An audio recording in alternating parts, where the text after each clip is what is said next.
공장님께서 이렇게 한 지방 정부를 맡으면은 1년 안에 기틀을 만들고 3년 안에는 성과를 내야 된다 이런 말씀을 하셨는데 이제 정말 3년이 됐기 때문에 뭔가 성과를 낸 것을 주민들도 체감할 수 있고 또 저도 자신 있게 말씀드릴 수 있어야 된다고 생각합니다.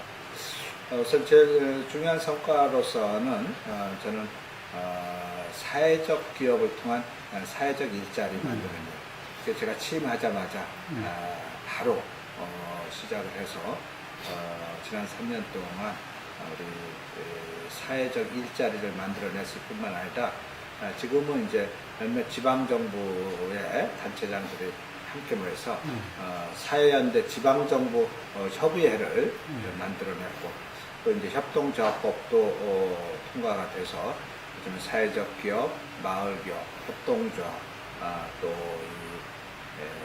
자활 이런 것들이 어떤 대안경제로서 사회 연대 경제를 이제 어떤 그릴 수 있는 그런 단계까지 왔다는 것이 가장 큰 성과라고 생각이 듭니다. 아울러서 저희 구에서는 특히 어떤 노인 일자리 분야에 많은 성과가 있었습니다.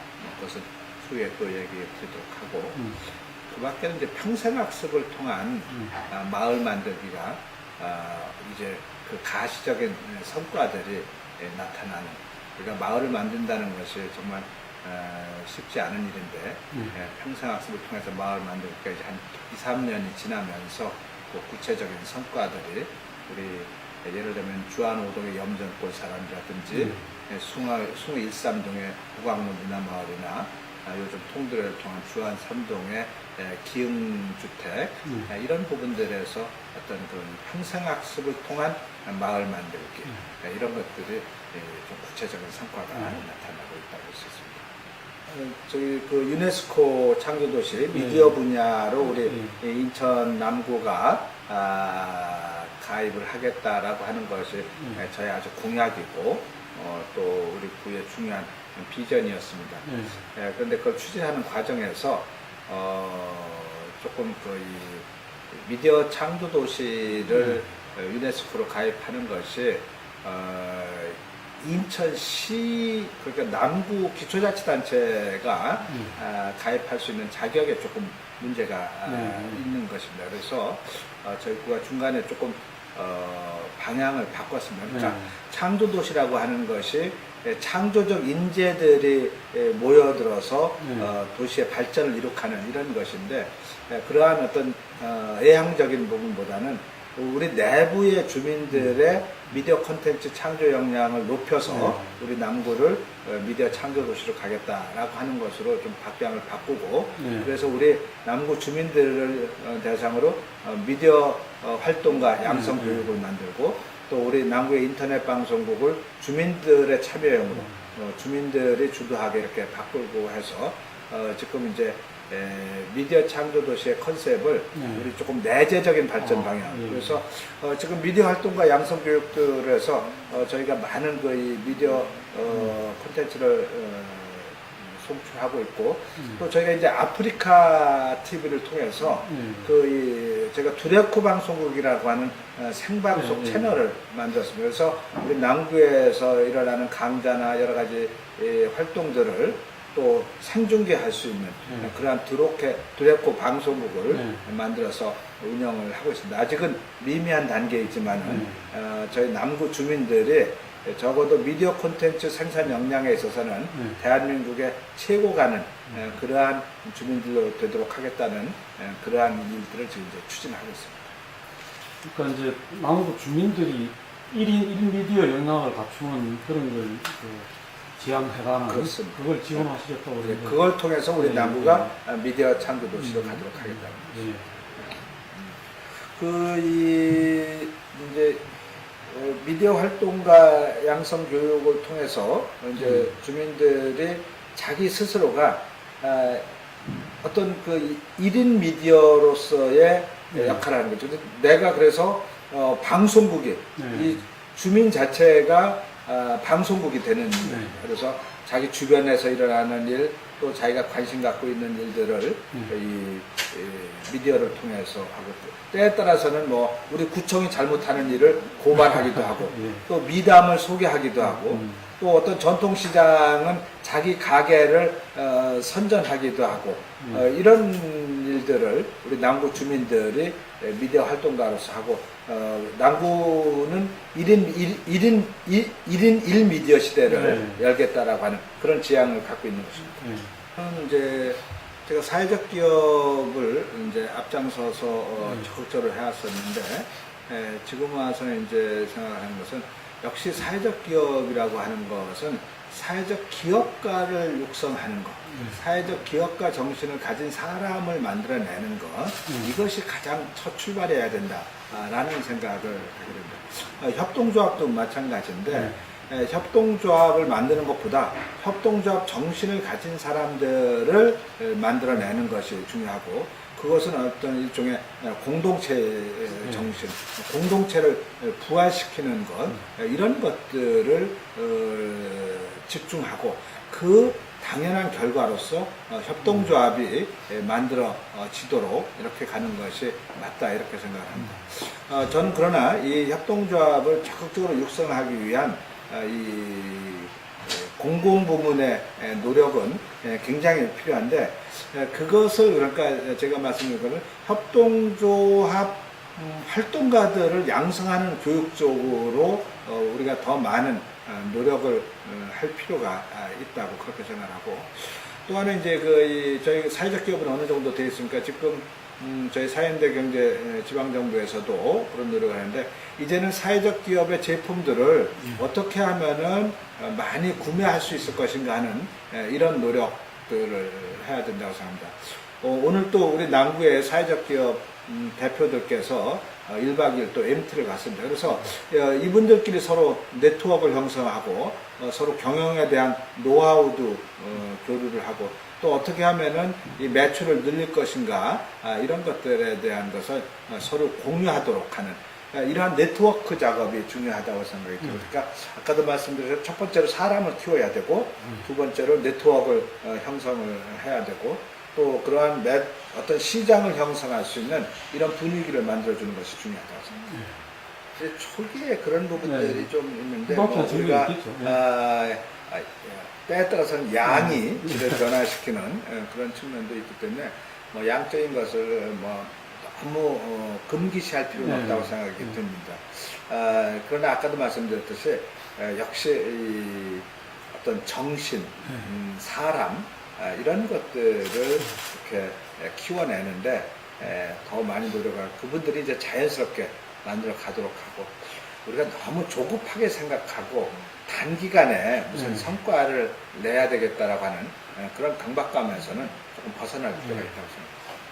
인천시의 경우 초기에 정말 어떤 부도의 위기 이런 것까지도 있었는데 지금은 이제 그 부분은 벗어났다고 생각이 듭니다. 또 저희 남구도 제가 처음 취임할 적에 우리 요즘에 지방채가 한 300억 가까이 있었는데 지금은 한 100억 정도로 줄여서 200억 미만으로 지방채를 줄여냈고 또 시로부터 받는 재원조정 교부금도 조금 더 몫을 늘려서 이제 재정의 어떤 그 어려움은 이제는 아주 급박한 상황은 벗어났다. 그러나 이제 뭐 어떤 그 기본적인 어려움은 아직도 상존하고 있다고 봐야 하고 저는 뭐 지금 말씀하셨듯이 복지가 앞으로도 계속해서 뭐 확대될 요구들이 많다고 생각을 합니다. 또 지난 몇 년 동안 특히 이번에 이제 대선을 거치면서 이제 무상보육 문제나 혹은 양육수당 문제, 기초노령연금 문제 이런 아주 큰 틀에서의 복지의 확대가 있었습니다. 저는 근데 이러한 복지를 확대할 적에 우리가 국민들한테 이렇게 정확히 설명하고 그리고 국민들의 동의를 얻어야 된다고 생각을 합니다. 예를 들자면은 저만 해도 이렇게 저희 집안에 쌍둥이 손녀가 태어났는데 그래서 양육수당으로 한 달에 저희 아들의 지금이라 하시면 40만 원을 국가로부터 받게 되는 거죠. 그러면 그만큼 1년에 한 500만 원 정도 혜택을 받게 되는데 그러면 한 2, 300만 원의 세금을 더 낼 수도 있다라고 하는 것을 인정을 해야 되는 거죠. 뭐 기초노령연금 문제도 그걸 다 주느냐 안 주느냐 처음에 다 준다고 얘기할 적에는 예를 들면은 기초노령연금 여유가 있으신 분들한테 양육수당도 마찬가지입니다. 그 다음에 무상급식도 마찬가지고 여유 있는 사람들한테도 복지 혜택을 주되 대신 세금을 더 걷겠다라고 하는 것을 동시에 얘기를 하고 그것에 대한 합의를 이뤄내야 된다고 생각을 해요. 그래서 기초노령연금 같은 경우도 결국은 이렇게 제공을 하게 되면은 물론 자식이 없는 경우들은 나라에서 하지만은 자식이 있는 경우들은 내가 부모님한테 드릴 수 있는 용돈을 국가가 대신 주니까 내가 그 정도는 더 세금을 낼 수 있다. 이런 것을 같이 얘기를 해주고 결국 복지 확대라고 하는 것은 세금의 증액으로 가야 된다라고 하는 거고 다만 그 세금을 그런 경우에 누구한테 어떻게 거둘 것이고 이 복지로 누구한테 혜택이 가기 때문에 어떤 층한테 얻겠다라고 하는 것을 동시에 같이 이 동의를 얻어내는 과정이 필요하다고 생각합니다. 뿐만 아니라 이거 복지 혜택을 할 때 중앙정부와 지방정부가 이걸 어떻게 부담할 것인가에 대한 합의도 같이 이루어져야 된다고 생각해요. 예를 들자면은 기초노령연금이나 뭐 장애인연금이나 국민기초생활수급대상 이런 약자 계층에 대한 복지가 확대될 적에는 이건 전부 다 중앙정부가 100% 부담을 해야 됩니다. 왜냐하면은 그 사람들은 사회적인 약자인데 이 사람들이 많이 살고 있는 데는 지방정부가 그만큼 재정이 어려운 데입니다.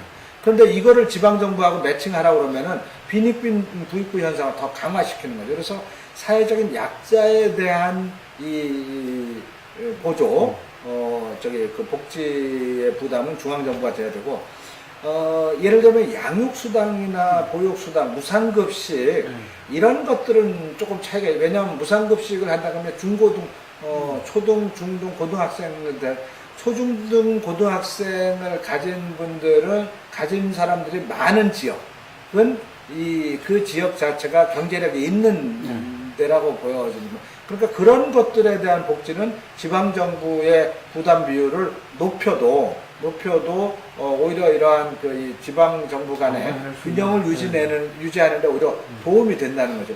이래서 이런 것들을 잘 파악을 해서 처음에 시행할 적에 그런 부분에까지도 다 이게 합의가 이루어진 상태에서 이렇게 시행이 돼야 되는 거죠. 지금 저희 남구 같은 경우 재개발 재건축 지역에 한 65군데쯤 됐었습니다. 전국적으로 아주 많은 지역이죠.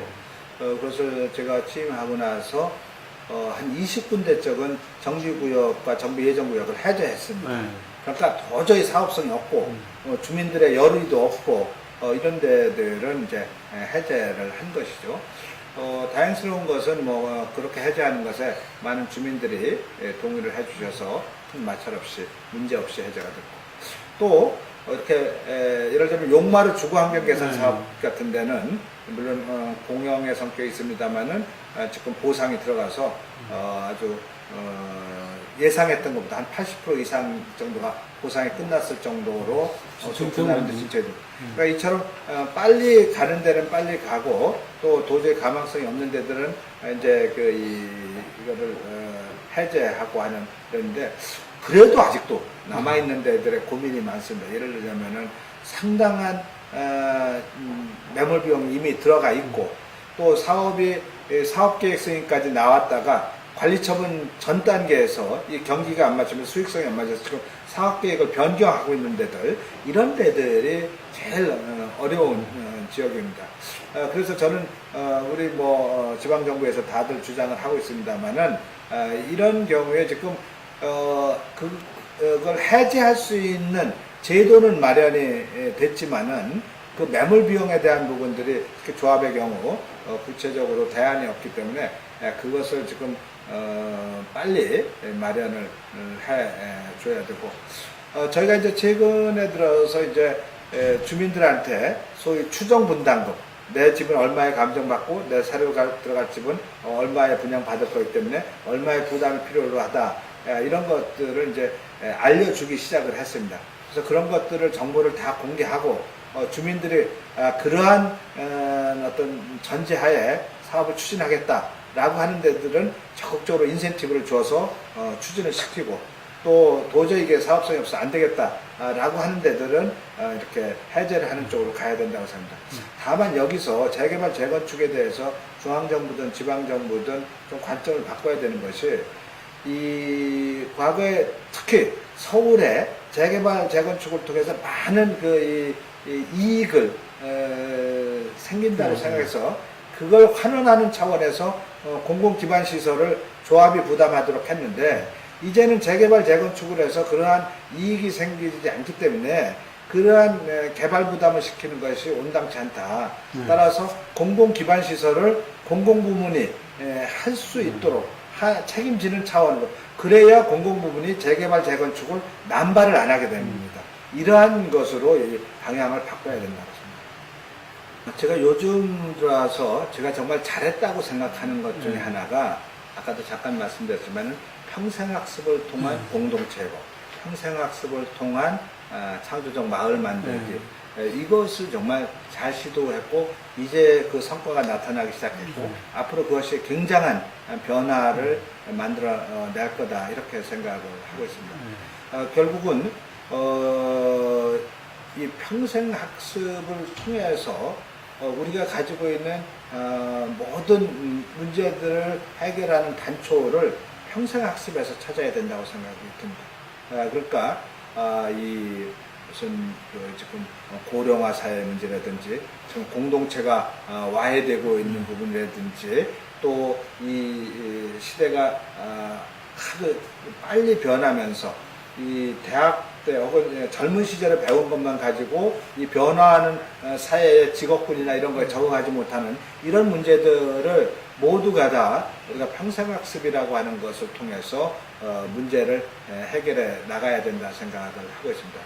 또 어떤 지역의 정체성을 찾는 것도 그렇죠. 그래서 저희 남구에서는 이제 학산 스토리를 해서 우리 지역의 정체성을 찾는 그러한 이제 강좌를 만들고 거기에서 또 강사를 양성해서 파견하기도 합니다. 또 이제 학산 콜 강좌라고 해서 주민들이 5명 이상만 모이면은 우리가 무슨 교육을 받고 싶다면 그것을 강사를 파견하고 그리고 교육 장소도 제공하는. 근데 거기서 그치지 않고 그런 학산 콜 강좌를 통해서 공동체를 형성하고 지역의 마을 만들기를 가꾸는 것까지 나아가고 있습니다. 이제 그런 예들이 아까도 말씀드렸듯이 우리 이제 염전골 사람들의 도시농구 학교라든지 또 우강로 문화마을이라든지 기흥주택의 도시 텃밭 가꾸기, 쓰레기 치우고 벽화마을이라든지 이런 것들이 이루어지고 있는 것이죠. 더 나아가서 요즘은 이제 이번에 평생교육진흥원하고 평생학습 도시협의회에서인데 평생학습을 통한 일자리 창출 이런 것들로 해서 저희가 예를 들면은 저희가 기획하고 있는 것 중에 세종 리더십 강사 양성 과정을 만들어서 우리 세종실록을 통한 세종의 리더십을 배워서 특히 이제 예를 들면 교사로 퇴직하셨거나 뭐 이러한 분들 혹은 역사를 전공하신 분들이나 이런 분들한테 세종 리더십의 강사를 양성해서 이분들이 또 곳곳에 퍼져서 어떤 세종 리더십을 교육하는 이런 일들을 좀 해나가겠다, 이런 생각들도 갖고 있습니다. 저는 이제 뭐 오늘 간부회에서도 얘기를 했지만 제가 남은 앞으로 1년 동안 평생학습을 통한 마을 만들기, 평생학습을 통한 공동체 형성, 이거에 주력하겠다, 이렇게 얘기를 했습니다. 그리고 그 사업의 일환으로 통두레운동, 우리가 작년 말부터 하고 있는 통두레운동을 펼쳐나가겠다라고 얘기를 했습니다. 그러니까 이제 통두레운동이라고 하는 것은 이제까지 지방자치가 이제 한 20년이 돼 가는데, 올해 지방자치가 가면 갈수록 주민들이 관에 의존하는 이러한 것이 더 높아지고 있습니다. 주민들이 스스로 뭘 하려는 이런 움직임들이 주민들의 자치 역량이 커지지를 않는 것이죠. 그래서 우리가 작은 통 단위로 두레 공동체를 만들어서 그 지역의 문제를 주민들이 파악하고, 그리고 그 지역의 문제 해결책을 주민들이 찾아내고, 그것을 주민들이 집행해서 해결하는 이러한 것을 통두레 운동이라고 명명하고 제가 펼쳐나가자는 겁니다. 그래서 예를 들자면은 쓰레기 문제, 또 주차 문제, 또 범죄, 방법 문제, 이런 것들을 통두레 운동을 통해서 만들고, 그래서 예를 들자면은 쓰레기를 도시 텃밭으로 바꾸고, 또 이면도로 주차장을 주민들이 관리해서 주민들이 요금 징수하고 그 주차장을 이용하는 제도를 주민들이 만들고, 또 주민들이 안전마을 만들기 사업 같은 거를 해서 이 지역의 안전지도도 만들고, 주민들이 그 지역의 어떤 그 이 방법 시스템을 주민들이 만드는 이런 안전마을 만들기, 이런 것들을 통해서 어떤 그 공동체를 회복하는 것, 이것이 가장 중요하고 그 일을 해나가겠다 생각을 하고 있습니다.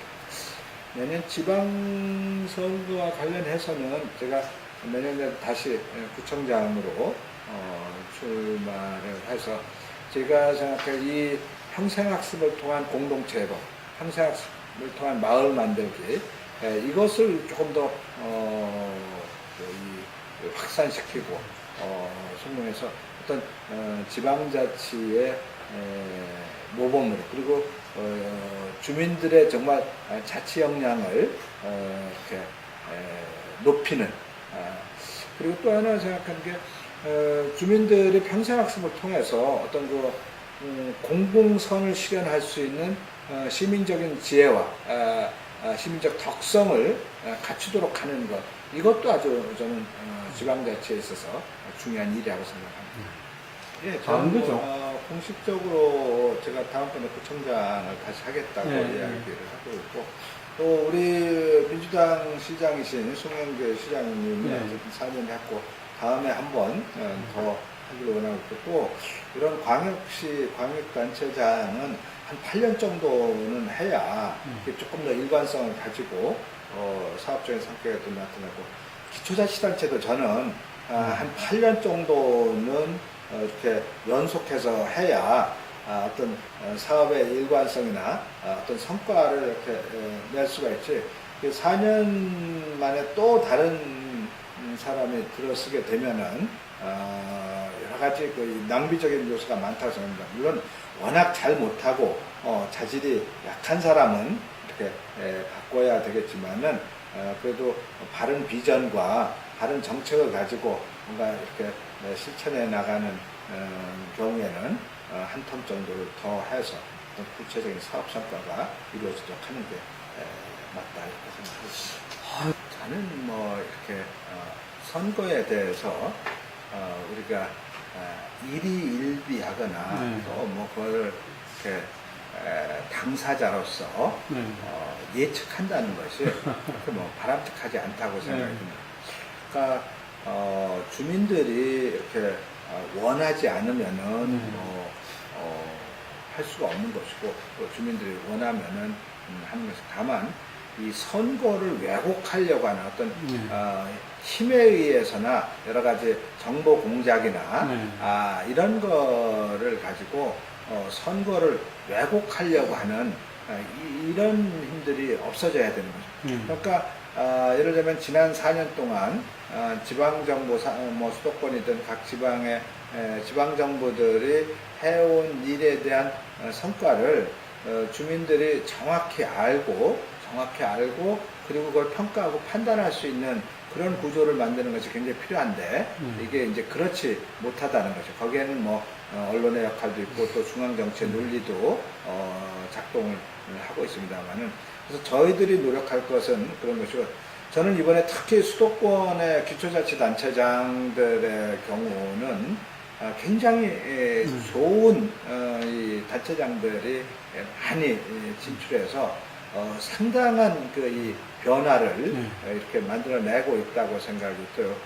이거를 어떻게 주민들한테 잘 설명을 해서 정말 한 번만 더 지금 현재 수도권의 그 좋은 단체장들이 그 일을 할 수 있도록만 해준다고 그러면은 우리나라 지방자치에 상당한 변화가 일어나고 그것은 어떤 시민들의 인식에 있어서도 대단한 변화가 일어날 거라고 생각이 듭니다. 그래서